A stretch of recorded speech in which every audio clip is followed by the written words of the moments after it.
Pakistan defence మంత్రి మీకు ఖ్వాజా మహమ్మద్ ఆసిఫ్ అని అంటారు. సో ఇతను నిన్న ఒక ప్రకటన చేశాడు. సో ఇవాళ మీకు ప్రపంచ స్థాయిలో ఒక హాట్ టాపిక్ అని కాదు, ఇది జరిగితే ఈ ప్రపంచము ఏమవుతుంది, ఒక $1 మిలియన్ క్వశ్చన్ అండి. భారత్ మాపై 100% మిలిటరీ యాక్షన్ తీసుకుంటారు, ఇందులో ఎటువంటి సందేహము నాకు లేదు. ఇప్పుడు మా పాకిస్తాన్ ఏం చెయ్యాలి? సో ఈ రిపోర్ట్ని ఇతను పాకిస్తాన్ ప్రభుత్వానికి అందజేశాడు. సో ఇందులో ఇతను చాలా ముఖ్యమైన విషయాలు మాట్లాడాడు, అంటే ఆధారాలతో. Indian army, Indian navy, Indian air force, so వీళ్ళు మన మీద మిలిటరీ యాక్షన్ తీసుకుంటారు, ఇందులో ఏ డౌటు లేదు. ఎందుకు ఇలా అంటున్నాడు? ఇప్పుడు చూడండి, చైనా వాళ్ళ PL-15 అనబడే మిజైల్స్ హుటాహుటిగా పాకిస్తాన్కి వచ్చాయి అని చెప్పి నిన్న మాట్లాడుకున్నాం. ఇంతలో వీళ్ళ ఆప్తమిత్రుడు టర్కీ, సో వాడు ఒక 7 యుద్ధ విమానాలను పాకిస్తాన్కి పంపించాడు, ఇందులో మీకు బోలెడన్ని ఆయుధాలు ఉన్నాయి అని చెప్పి రిపోర్ట్స్. ఇందులో ఎటువంటి వాస్తవము లేదండి. ఎంతోమంది వీడియోస్ పెడుతున్నారు. ఇది ఎంత విచిత్రంగా ఉంటుందంటే, కొంతమంది మిత్రులు ఇప్పుడు వస్తున్న వీడియోస్, ప్రేమ్ గారు పాకిస్తాన్ సైనికులు రాజీనామాలు చేస్తున్నారంట కదా, ఇలా వీడియోస్ వస్తున్నాయి, మీరు ఎందుకు మాట్లాడరు అంటే, నెల రోజుల క్రితమే నేను ఈ విషయంగా ఒక వీడియో చేశాను. సో చాలామంది మిత్రులు చూడలేదు, ఇప్పుడు ఎవరెవరో పెడుతున్న వీడియోస్ పెట్టి మీరు ఎందుకు ఇంకా దీని విషయంగా మాట్లాడడం లేదు అన్నారు. నెల రోజుల క్రితమే నేను దీన్ని ఊహించి, అంటే ఎందుకు పాకిస్తాన్ సైనికులు వాళ్ళ ఆర్మీని విడిచిపెట్టి వెళ్ళిపోతున్నారు. నిన్నటికి నిన్న వచ్చిన వార్త, 5,000 మంది పాకిస్తాన్ సైనికులు రాజీనామా చేశారు. కానీ మీరు డెప్త్గా చూసారు అనుకోండి, పాకిస్తాన్ డిఫెన్స్ మంత్రి మాట్లాడుతున్న ఈ విషయం, అంటే ఇండియాస్ మిలిటరీ యాక్షన్ ఇమినెంట్, మీకు 100% జరుగుతుంది, దీన్ని ఎవరూ ఆపలేరు. మరి అలాంటప్పుడు భారత్కి పాకిస్తాన్ మధ్య ఒక చాలా పెద్ద యుద్ధము వస్తుందా అంటే, ఇతను చెప్తున్న అతి ముఖ్యమైన రీజన్, అంటే ఒక డాక్యుమెంట్ అండి, ఇది క్లాసిఫైడ్ డాక్యుమెంట్, ఇది లీక్ అయ్యింది, ఇండియా మీడియాకు వచ్చింది. సో ఇందులో వీళ్ళు ఏం మాట్లాడుతున్నారు అంటే, మన ముజాహిదీన్స్ అంటే మీకు పోరాటదారులు, దేశము కోసం పోరాటాలు చేసేవాళ్ళు. సో వీళ్ళ మిషన్ ఏంటి? కాశ్మీర్లో అల్లకల్లోలం సృష్టించడం. సో మన ముజాహిదీన్స్ పహల్గామ్ అనబడే ప్రాంతంలో మీకు అక్కడ వచ్చిన యాత్రికుల మీద కాల్పులు జరిపారు, అందులో 26 మంది మరణించారు. సో దీన్ని పెట్టుకొని ఇవాళ భారత్ మన మీద యుద్ధము చేయడానికి అన్ని రకాల సిద్ధమవుతున్నారు. ఇప్పుడు మన సైనికులు దేశము కోసము పోరాటము చెయ్యాలి అంటే, మీరు ఇలాగ ఉద్యోగాలు మానేసి వెళ్ళిపోతాము అంటే కుదరదు. ఇది మన దేశము, మన దేశానికి సంబంధించిన పరువు, కాబట్టి మీరు యుద్ధము చేసే తీరాలి.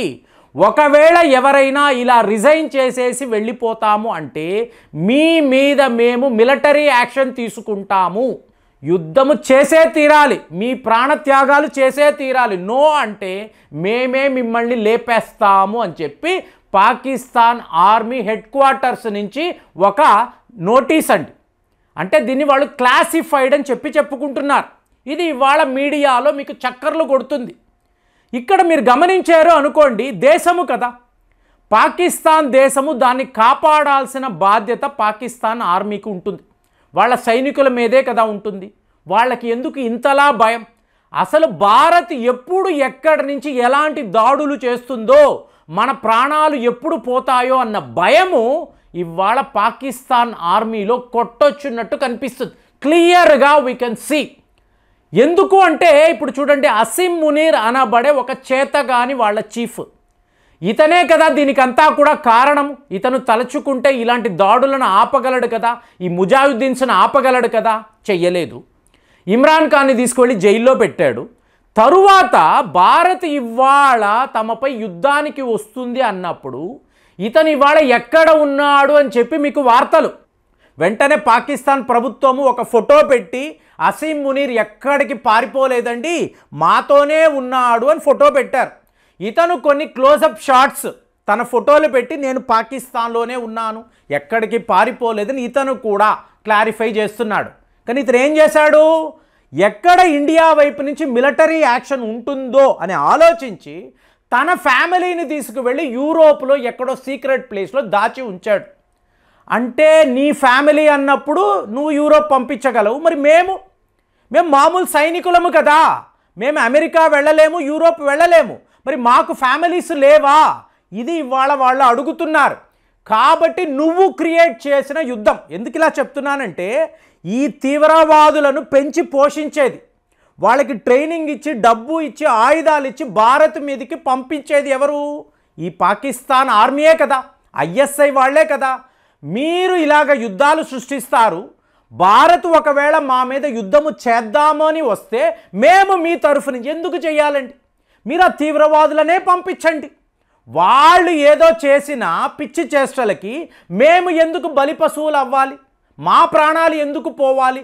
మేము పాకిస్తాన్ వైపు నుంచి ఎందుకు యుద్ధము చెయ్యాలి? ఇది వీళ్ళు అడుగుతున్న ప్రశ్న. ఇందులో న్యాయం ఉందా లేదా? మోరోవర్ ఒక సైనికుడు, ఇప్పుడు ఇండియన్ ఆర్మీ నుంచి ఒక సోల్జర్ రోడ్డు మీద కనిపిస్తే మనకు గర్వంగా ఉంటుంది. అరే మన దేశము కోసము పోరాటము చేసే ఒక యుద్ధ వీరుడు మనం ఫీల్ అవుతాం, గర్వంగా ఫీల్ అవుతాం. ట్రైన్లో వెళ్తున్నప్పుడు మన పక్కన ఒక ఆర్మీ సోల్జర్ కూర్చొని ఉంటే మనకు గర్వంగా ఉంటుంది. అలాంటిది పాకిస్తాన్లో మీకు సైనికుడు అంటే ప్రతివాడు చీకొడుతున్నాడు. మీరు పనికి మాలిన వాళ్ళరా, మీకు ఎటువంటి పౌరుషము లేదు, సెల్ఫ్ ఎస్టీమ్ లేదు.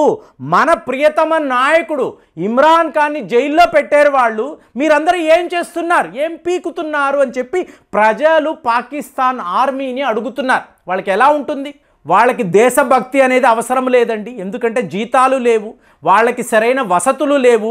లిటరల్గా బలూచిస్తాన్లో ఒక ట్రైన్లో 100 మంది సైనికులను బలూచ్ లిబరేషన్ ఆర్మీ వాళ్ళు వేటాడుతూ ఉంటే ఈ పాకిస్తాన్ ఆర్మీ దూరం నుంచి దిక్కులు చూసిందే తప్ప వాళ్లను కాపాడే ప్రయత్నాలే చేయలేదు. కార్గిల్ యుద్ధంలో అక్కడ సైనికులు మరణించినప్పుడు వీళ్ళు మా సోల్జర్స్ అని కూడా వాళ్ళు క్లెయిమ్ చేయలేదు. అలాంటి ఒక ఉద్యోగం మాకెందుకు? మాకేంటి, ఏం గౌరవం, ఏంటి కీర్తి? నథింగ్. దేశభక్తి అనేది ఇక్కడ ఎవరికీ లేదు. ముందు మీకు లేదు. మీకు లేనప్పుడు మీరు మా వద్ద ఎలా ఎదురు చూస్తారు? ఇది పాకిస్తాన్ సైనికులు అడుగుతున్నారు. సో ఇదంతా చూసి వాళ్ళ డిఫెన్స్ మంత్రి ఏమంటున్నాడు? ఖచ్చితంగా మనం వీకెస్ట్ పాయింట్లో ఉన్నాము, భారత్ ఖచ్చితంగా మనల్ని కొడతారు. సో కొట్టినప్పుడు మనం ఏం చెయ్యాలి? మనం వాళ్ళని ఆపగలమా? ఈ తీవ్రవాదులను పెట్టుకొని ఇండియన్ ఆర్మీని ఆపే పరిస్థితి ఉందా? చూడండి ఫ్రెండ్స్, రౌలెడ్జ్ అని చెప్పి ఒక రీసెర్చ్ గ్రూప్, అమెరికాకు చెందిన వాళ్ళు. సో వీళ్ళు ఎలాంటి ఒక ప్రిడిక్షన్ చేశారు అంటే 2025లో భారత్కి పాకిస్తాన్ మధ్య ఒక పెద్ద యుద్ధము వస్తుంది. సో ఇది వచ్చినప్పుడు మాత్రం 50 మిలియన్ పౌరుల ప్రాణాలు మీకు డేంజర్లో పడినప్పుడు భారత్ ఏ స్థాయిలో అంటే ఇంతకు ముందు ఉన్న విషయాలనంతా పక్కన పెట్టేస్తారు.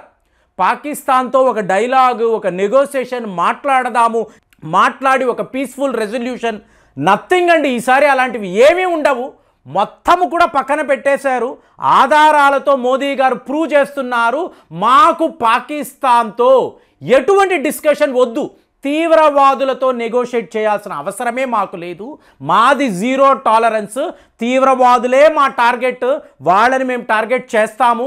ఒకవేళ వాళ్ళని డిఫెండ్ చెయ్యడానికి పాకిస్తాన్ వస్తే, వాళ్ళ ఆర్మీ వస్తే వాళ్ళ అంతు చూస్తాము అని క్లియర్గా, ఇదేనండి మన బాటమ్ లైన్. తీవ్రవాదము, వాళ్ళ మీద దాడులు, వాళ్ళని ఎలిమినేట్ చేయడము, వాళ్ళను కాపాడడానికి పాకిస్తాన్ వస్తే పాకిస్తాన్ అనే దేశమే ఉండదని కంకణము కట్టుకొని మనం కూర్చొని ఉన్నాము, సర్వము సిద్ధము చేసుకొని ఉన్నాము. అమెరికా యొక్క రీసెర్చ్ గ్రూప్ కూడా సరిగ్గా వాళ్ళు చూడండి 1 ఇయర్ బ్యాక్ ఇలాంటి ఒక ప్రిడిక్షన్ చేశారు. ఖచ్చితంగా ఈసారి భారత్ పాకిస్తాన్ని కొడుతుంది. ఎలా కొడుతుందంటే పాకిస్తాన్ మళ్ళీ తన చరిత్రలో భారత్ పేరు చెప్తే వాళ్ళు వణుకుతారు. అలాంటి ఒక సిచ్యువేషన్ క్రియేట్ అవుతుందని వాళ్ళు చెప్తున్నారు. ఇవాళ వాళ్ళ డిఫెన్స్ మంత్రి మాట్లాడుతున్నాడంటే భారత్ ఇప్పుడు ఏం చెయ్యబోతుంది అనేది చాలా పెద్ద ప్రశ్న. వాళ్ళ వార్ రూమ్లో ఎన్నో స్ట్రాటజీస్ వీళ్ళు ఇవాళ చేసుకుంటున్నారు. సడన్గా మీకు ఇదంతా కూడా ఒక బిగ్ ఈవెంట్ కింద మారిపోవచ్చు. మరి ఆ పరిస్థితిలో పాకిస్తాన్ తనని తాను కాపాడుకోవడానికి ఏం చేస్తుంది?